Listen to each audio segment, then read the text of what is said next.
Good morning, everyone.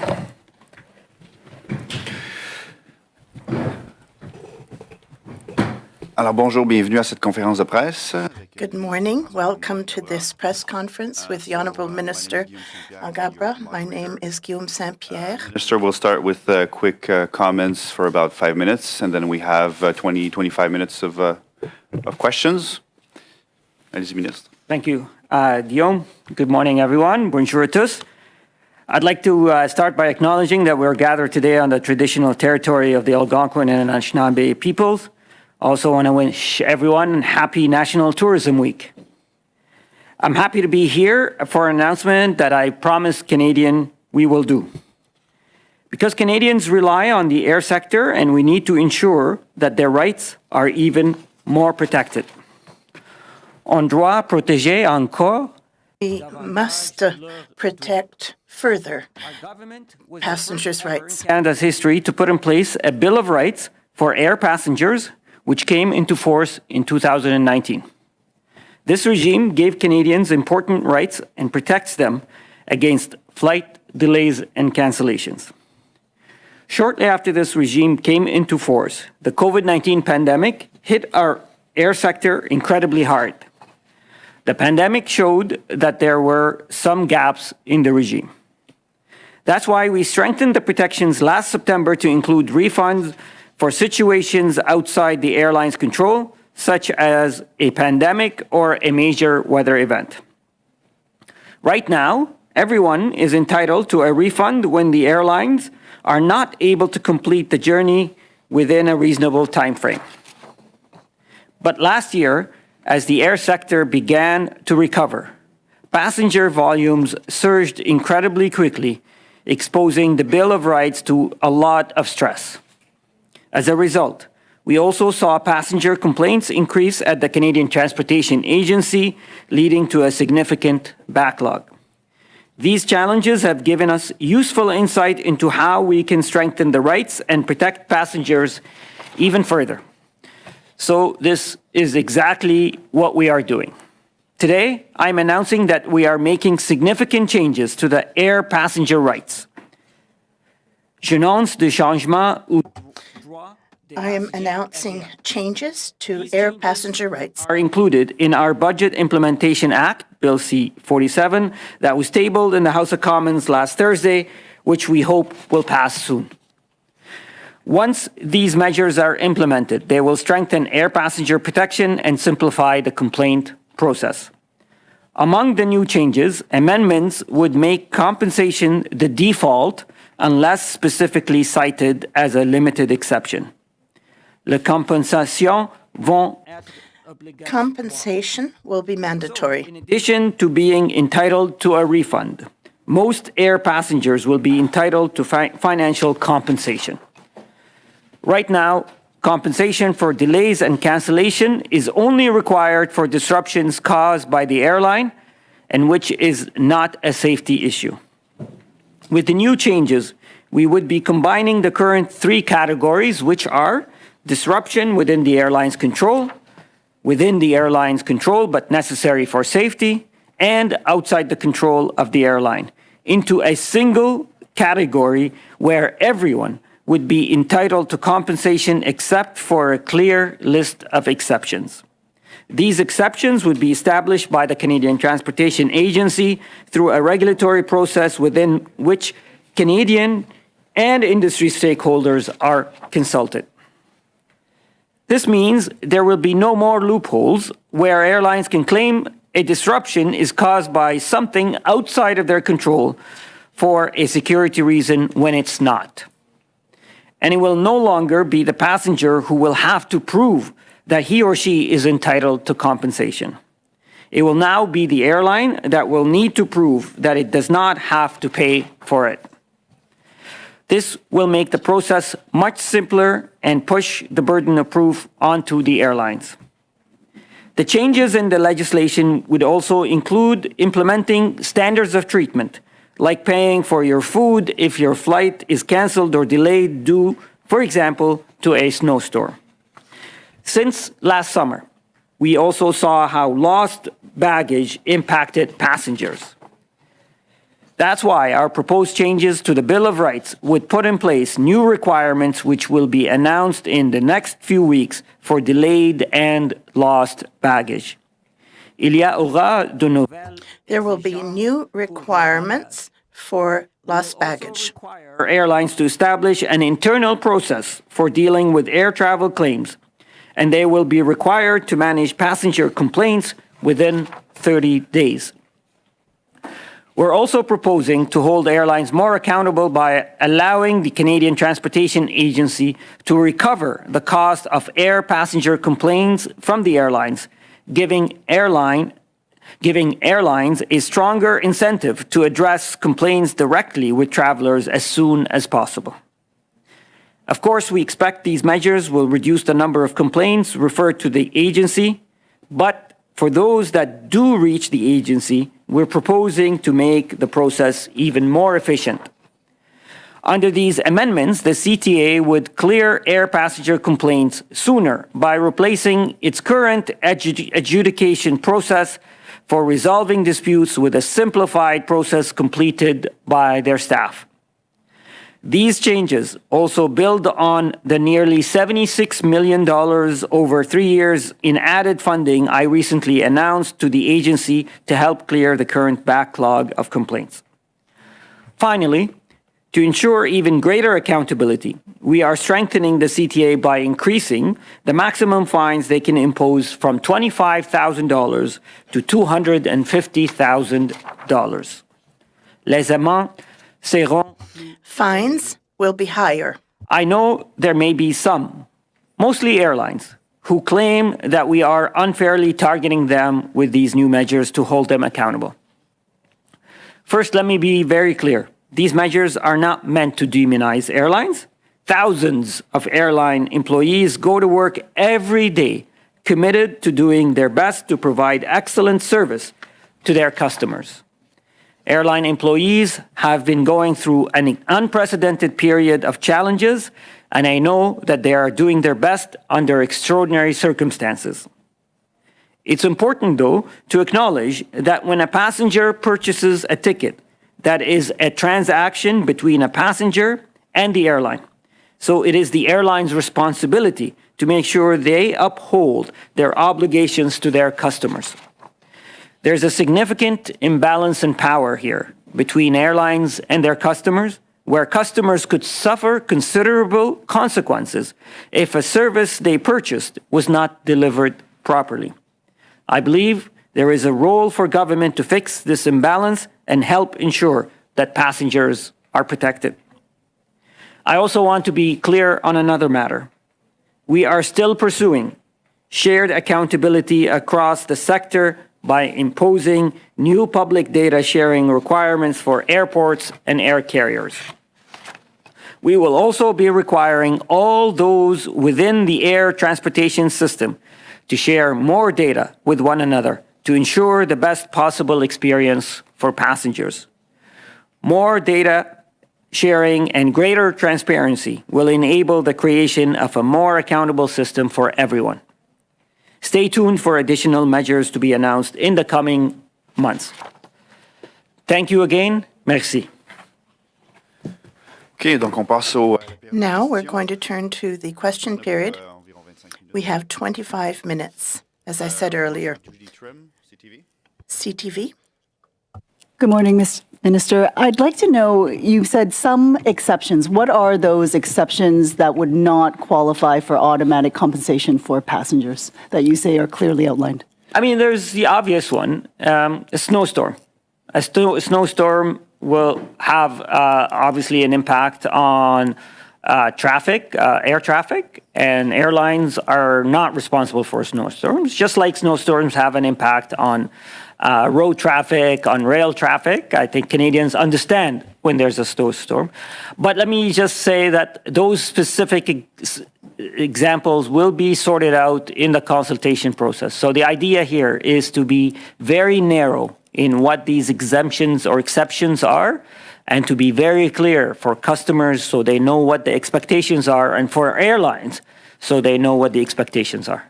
So given that last Christmas during that holiday season, there was a surge of complaints because of delays due to a few days of a snowstorm, which are you saying that the majority of those individuals who filed claims over the holiday period it'll be unlikely for them to get compensation? First, let me just say that the majority, I'm not going to now speculate because I don't have it in front of me what the percentage of complaints, but much of the complaints started in the summer, last summer, at the start of the air sector after COVID. There were a lot of cancellation and delays because of operational challenges, surge in demand, inability to provide that service. So we're going to be very clear about those type of delays and cancellation. Second, what we are proposing today is that there are new additional stricter requirements, even for snowstorms, when it comes to standard of treatment. So those whose planes were delayed because of a snowstorm, there's going to be a new standard of treatment that passengers need to be receiving from the airlines. For example, food that they should be provided while they're waiting for a delay. So second, they are still going to be entitled to a refund. If a flight is delayed or canceled because of a snowstorm and the customer wants a refund, they can ask for a refund. The other category we're talking about is additional compensation on top of the refund.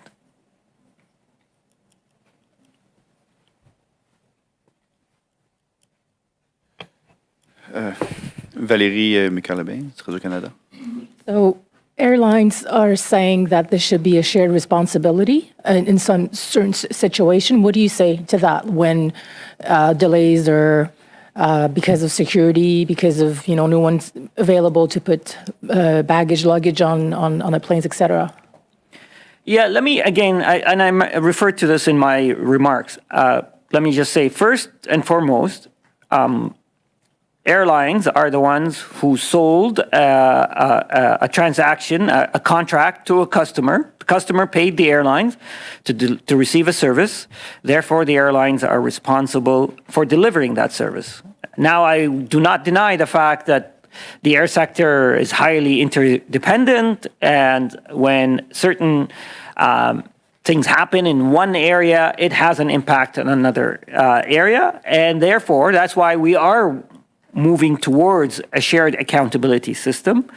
That would not be within the Air Passenger Bill of Rights, because the Air Passenger Bill of Rights is a regime that protects or covers the contract between the airlines and the passenger. The budget talks about new data sharing and new information sharing that will enable a creation of a shared accountability in the system. So, for example, now when we have more information about the performance of the airport, the airline can hold the airport accountable if they fail to deliver on a certain standard. So that is something we're moving towards, and I agree that it's going to be helpful for the increased efficiency of the system, but that's a different area than the Air Passenger Bill of Rights, but we're working on it.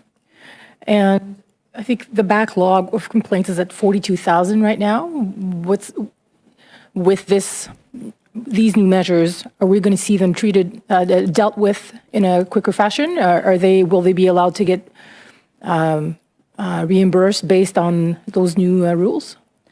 So these changes are on top of the $76 million that I announced recently to the CTA. The CTA now has more resources to deal with the backlog. But yes, we are proposing new rules that, in my opinion, will first reduce the number of complaints the CTA receives, because it's in the airline's vested interest that they deal with them before they go to the CTA. Second, we're improving the efficiency of the process of the CTA. So when the CTA receives a complaint, they can process them much faster than the current process, so there's no need for it to go to an adjudicator anymore, and that CTA staff can make a decision on a faster decision. So yes, it will improve the efficiency of handling complaints, and hopefully we can see these that backlog get dealt with much quicker. CP. Sure. So these new provisions, the onus of proof is now on the airlines when it comes to any delays that they say is because of security reasons. But in the EU, there are no exceptions. Another difference between what's proposed here and in the EU is passenger compensation is still not going to be automatic here, whereas it is there. So I'm just wondering why not align our policies with the EU when often they're kind of the gold standard when it comes to passenger protections? So my understanding is that the EU still has some exceptions for weather. We are actually working on understanding the and benefiting from the systems around the world in the EU and in the United States. The EU has exemption for weather, and in the EU, the customer still has to complain. Has to file a complaint. So we are actually consistent with the EU. In fact, we have stronger measures being proposed in this bill than the EU. Standard treatment, lost luggage or delayed luggage, the EU doesn't have regulation for delayed luggage. So I would argue that this new proposal is tougher than the EU, and I would argue it is tougher than the United States. Thank you. And my second question is with regards to the powers, the greater powers that are being given to the CTA. The agency, I mean, critics have said that, the agency hasn't always leaped into the defense of passengers or, jumped to penalize airlines. And so I'm wondering, to what extent is this legislation going to transform the agency into more of an enforcement body rather than a complaint handling tribunal? The additional resources to the CTA will help provide more tools to the CTA so they're able to focus on not only managing complaints, but also following up on enforcement. Second, the streamlining of reducing the number of complaints and the streamlining of the complaint process will again enable the CTA to dedicate more resources to enforcement. So I feel, and thirdly, increasing the fines, it sends a signal to the CTA that enforcement is an integral and important part of their role. So I feel that this will help provide more tools to the CTA, so not only to process complaints, but to ensure that the rights are enforced properly. Antoine Trépanier, Le Droit. Good morning, Minister. My question is regarding the strike. PSAC is now aiming for ports and maybe even airports later on this week. First, how do you react to their strategy? And can you tell us a little bit of your plan to limit the disruption for Canadians? Look, I've repeated before, our government repeated before, is that the best way to reach a resolution is at the negotiation table. And I hope that we're able to reach a resolution soon. I feel, it's the last thing that Canadians want to deal with today, is additional disruptions to to things or services that they need. But I do believe that the best way to reach a resolution is at the negotiation table. We are Transport Canada's employees. The significant majority of them are considered essential. So things that are related to safety and enforcement are functioning well. We have reached out to airports, to ports, to others to make sure that we're coordinating together in case there are pickets or disruptions. There are some minor administrative things that may have an impact. For now, we haven't seen that yet, but we're following and monitoring the situation, and I hope that we don't see any significant disruptions to the flow of passengers and goods. What is the proportion of the public servants in your department who are still working business as usual and are not participating in the strike? And what is the impact regarding your partnership with vendors or partners that you might have this strike? So 2/3 of Transport Canada's employees are considered essential workers. And there's some aspects that are not essential. Some of them, as I said, are administrative, like processing licenses or certificates, call centers. So we are monitoring what kind of impact that will have. It hasn't so far been at least felt by the general public. But and because management at TC or Transport Canada is doing their best to fill in the gaps, but certainly we have to keep monitoring what kind of additional impact it could have. David 13, CBC. Hi, Minister. A transit stakeholder group is meeting on the Hill today, and they're going to be talking to the media. And they're going to be talking about ways to address violence on, regional, local transportation systems. Are you concerned about the violence that we're seeing on these transportation systems? And do you think that there is a role for the federal government to help? First, let me be very clear. I am extremely concerned about the recent increase in violence on local transit around the country. And the federal, while again, law enforcement and the management of public transit is the responsibility of local municipality and sometimes provinces, the federal government will be there if there's a role for the federal government to offer assistance. We will be there, and I'm very much interested in hearing recommendation from municipalities on what can the federal government do to stamp down this new phenomena. Okay, and coming back to your announcement today, I have a whole list of questions. How will these changes apply to passengers who are getting on planes for spring break, for summer vacation? I'm assuming this will not help them. And how do you respond to maybe airlines who are listening to your announcement and who will say, well, we're going to have to increase our fees if we're going to have a $250,000 fine? And then finally, does this apply to, Via Rail? So those three questions, please.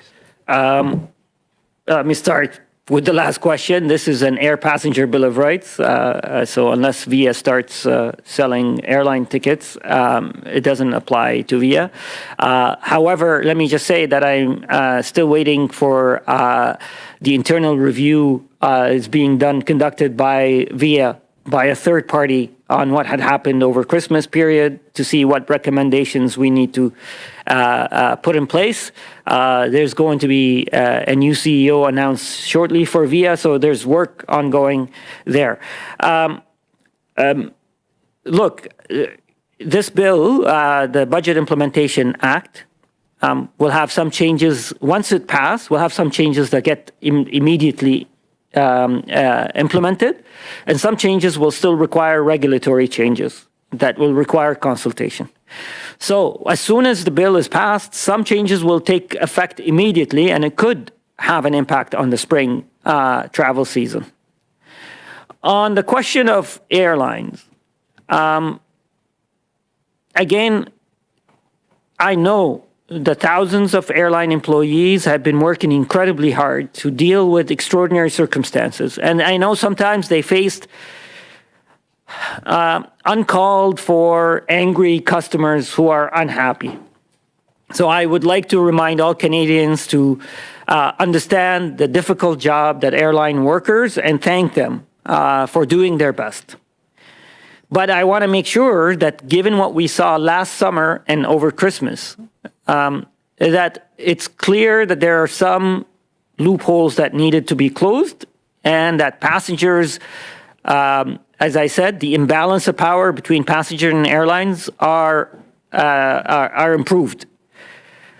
if an airline, I think this is an opportunity for airlines, instead of thinking about, oh, let's increase fees, is that this is an opportunity actually to reduce the number of complaints and reduce cost. If airlines are able to deal with these issues and minimize the number of complaints up front, they are going to see a significant reduction in cost. That is the ultimate objective. Happier customer, reduce costs for airlines. And if an airline chooses the easy way is, no, let's just respond by increasing our fees, I think they're going to hopefully find another airline that sees a path to increase market share by keeping their fees low and reducing the number of complaints. So I let the market forces determine that. But I really think airlines left government no choice after what we saw to further clarify the rules and make sure that passenger rights are protected. So we have 2 more questions in the room and 2 online. I don't know if it's good for you, Minister. Yeah, good. Émilie Bergeron, Presse Canadienne. Hi, Minister. So the list of exemptions for compensations, how long could it take for us to see that? You mentioned consultation, so how long would it take for Canadians to have these reinforcement as you picture? Yeah, it's a good question. As soon as the bill passes, hopefully this spring, before the House rises for the summer, or sooner, the CTA will begin the regulatory process. There is a defined process of publishing the initial draft of the regulation, consulting, but I would really like to see it pass as quickly as possible and hopefully before the end of the year. But you're going to see the draft way before they become law. So Canadians are going to be able to see these proposed exemptions publicly very soon, hopefully by this summer, and Canadians will be able to offer their input into what the drafts are, and then it will be cemented before the end of the year. And to come back to the strike,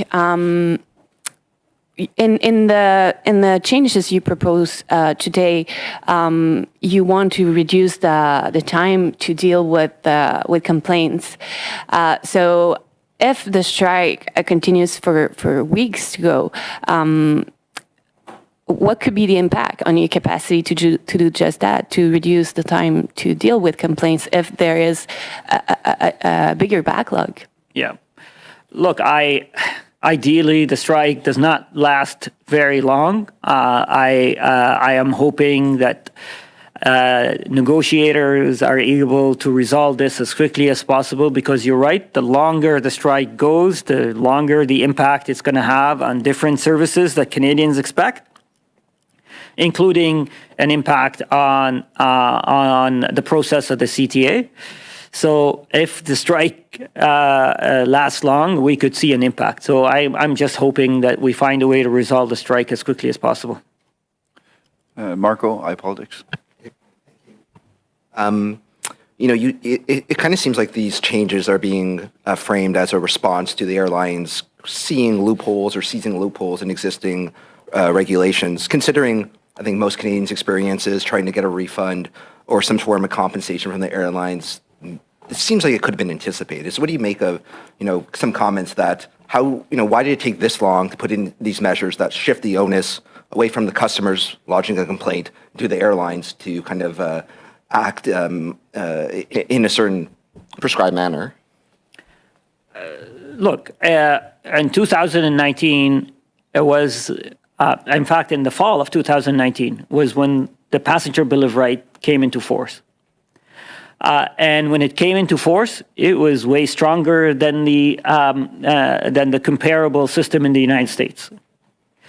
It was based on consultation. It was based on studies of comparable systems around the world. And we felt at the time, given that it was the first time rolling out the system, it was proper and adequate for our air sector. As I said, the pandemic has clearly stressed the system and exposed vulnerabilities. So any responsible government would benefit from those lessons, and we are acting on what we learned from this extraordinary period. And as I said today, we are implementing these lessons learned.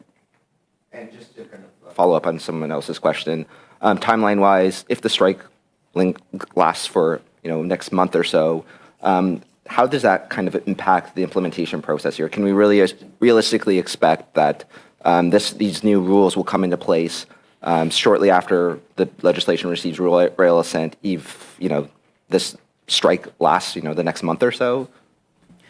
I mean, it's a hypothetical question, but let me just say the bill needs to pass first.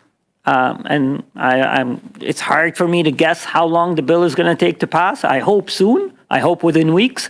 And I hope by the time the bill passes that the strike is resolved.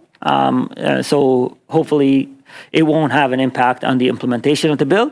But again, those are hypothetical. That's a hypothetical question, but I feel hopeful and confident that we won't see an impact on the implementation of the bill.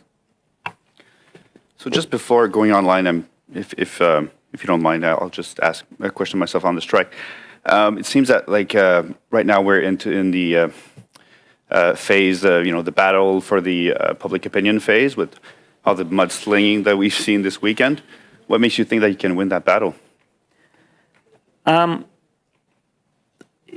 Negotiations can be tough sometimes. It's not unusual to see tension between union and employers in the middle of a negotiation. Each side is trying to, get a fair deal. We certainly want a fair deal. But again, I don't think it's unusual for tension to run high in the middle of negotiation. In fact, I would argue the higher the tension, that means maybe we're closer to reaching a deal. So I'm only hoping that we are closer to reaching a deal. Okay, 2 quick questions online. Josh Rubin, Toronto Star. Just a sec, I'll just unmute you. Hi, Minister. Thanks for taking the question. I'm just wondering, the current procedure, the current complaints procedure has some timelines envisioned too, like roughly 120 days start to finish. The new one, what makes you confident that the CTA will be able to meet the timelines in the new complaints in the new complaint system? Point taken that it's a more efficient process, but I'm wondering what makes you so confident that they'll be able to meet the timelines in the new timelines envisioned under these changes to the legislation, and also what are the consequences if the CTA doesn't meet the timelines for solving complaints? Yeah, thank you for this question, and I'll try to repeat the answer again. We've done several things in this proposal. First, we're clarifying any type of potential confusion about when the airlines is responsible for compensation. So hopefully that will reduce the number of complaints. Second, we're telling the airlines that if the complainant goes to the CTA, that the airlines will have to cover the cost of the CTA complaint. So that creates also another incentive for airlines to resolve complaints before the complainants go into the CTA, which hopefully will reduce the number of complaints. Third, we are improving the efficiency of the handling of the complaint, and it doesn't need to go to an adjudicator anymore and let CTA employees deal with this complaint. So that's another areas of reducing backlog. Fourth, providing additional resources of $76 million for the next 3 years to the CTA. All that to say is that I feel confident that the new framework is going to significantly reduce the need for customers to go to the CTA for complaints and improve the process efficiency for CTA to deal with these complaints. And makes me feel confident that the CTA is going to be able to manage complaints at a much quicker rate. Mm-hmm. One quick follow-up though. I mean, are there any consequences, if if the CTA doesn't meet the mandated timelines? The CTA is a quasi-judicial body that is independent from government. Having said that, government and I will work with them on making sure that they meet those expectations, and I will certainly get their input on what they need to meet these those expectations. So we're reducing it. By the way, just to be clear for Canadians, the current process was 120 days. In the new proposal will be 90 days. I feel confident, and we will work with CTA in making sure that they meet those timelines. Okay, last question, Xiao Li, Rogers. Hi, thanks. This may be an obvious question or answer, but why is this included as part of the budget bill? Because you're asking for votes on something where a significant element of what you're proposing, that list of exemptions for compensation, is still, to be done through the regulatory process. And that list is really kind of what's really important, because that's something that the airlines are alleged to have abused. So why is this going as part of the budget bill instead of getting that list of exemptions done first and then introducing this as something separate? First of all, it is common for budget bills to include administrative changes to our laws. This is an administrative change. Second, it's going to require regulatory change. So first, the exemptions need to be identified through a regulatory process. So first, we need the legislative authority to change the regulation, what the budget bill is doing, and then we need to go through a regulatory process to list those exemptions. Right, but are you not concerned? Sorry, thank you for that. But this is my follow-up. Are you not concerned? Because, of course, that list of exemptions is precisely the problem that we ran into, because we had airlines allegedly citing exemptions that were not necessarily convincing, let's say. And we have critics who have said that, this kind of thing needs to be toughened up. Are you not concerned about that process? That's what we're trying to do. But again, we couldn't, first, it needs to be done at the regulatory level. But we couldn't start the regulatory process to make these changes before getting the legislative cover for it. So that's why we need to get the legislative authority first, and then we need to go through these changes through regulatory changes. So that's why this order is taking place. We need to get the regulatory cover, the legislative cover for it first, and then we need to go through a regulatory change process through regulation. We couldn't start in reverse. We couldn't start in the regulatory process without getting a legislative authority. Alors, c'est ce qui met fin à la conférence de presse. This puts an end to this press conference. Important subject for Thank you all for being here. Thank you. Thank you.